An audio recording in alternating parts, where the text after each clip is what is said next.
حدیث میں کنواری لڑکی سے نکاح کے بارے میں ترغیب کے لیے جو الفاظ استعمال ہوئے ہیں وہ نبی کریم صلی اللہ علیہ وآلہ وسلم کے نہیں ہو سکتے۔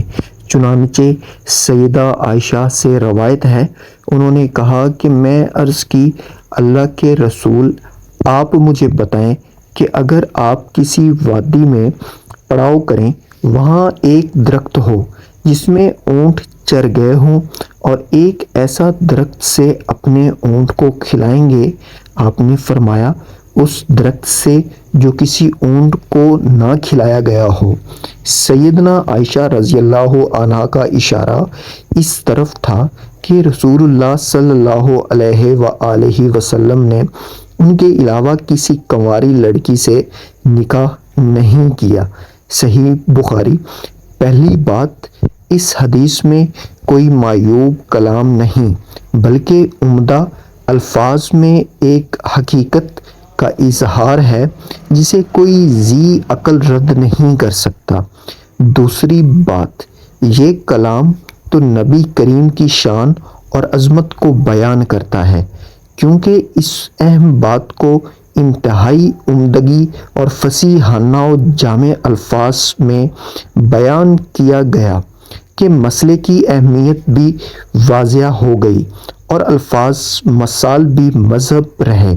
یہی وجہ ہے کہ حافظ ابن حجر رحمہ اللہ نے اس حدیث سے ضرب مثل تشبیہ وغیرہ کی مشروعیت کا استدلال کیا ہے۔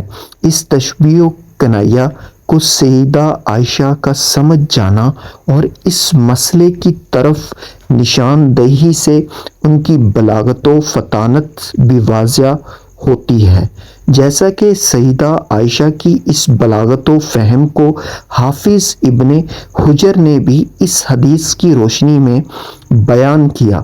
خلاصہ یہ ہے کہ کسی معترض کا اس روایت پر اعتراض کرنا اور اس کی اپنی کچھ فہمی یا بدنیتی کو واضح کرتا ہے۔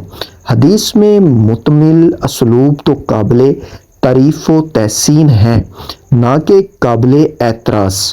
تیسری بات، گزشتہ نکات میں اس بات کو واضح کر دیا گیا ہے کہ یہ انداز و اسلوب اخلاقی طور پر قابل اعتراض نہیں ہے۔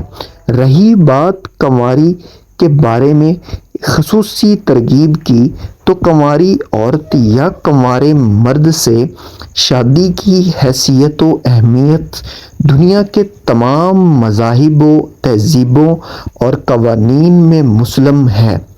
چوتھی بات، دین اسلام رہنمائی کا دین ہے اور یہی اس دین کا امتیاز ہے، لہٰذا رہنمائی کے لیے ایسا اسلوب اختیار کیا جانا بہت ضروری ہے جس سے مسئلہ کی حیثیت و اہمیت کے ساتھ ساتھ تفہیم بھی ممکن ہو۔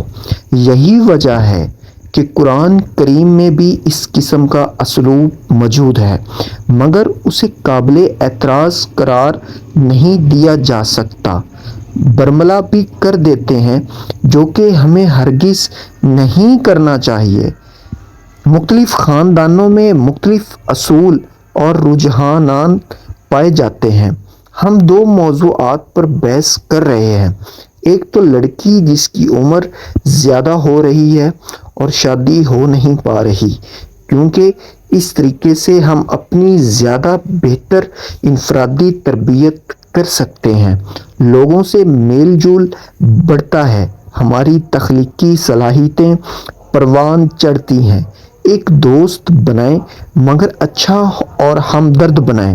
مشکوک شہرت رکھنے والے لوگوں کی محفل سے اجتناب کریں، چاہے آفس ہی کیوں نہ ہو۔ خود اپنے رشتے تلاش نہ کریں، ماں باپ کو فیصلہ کرنے دیں۔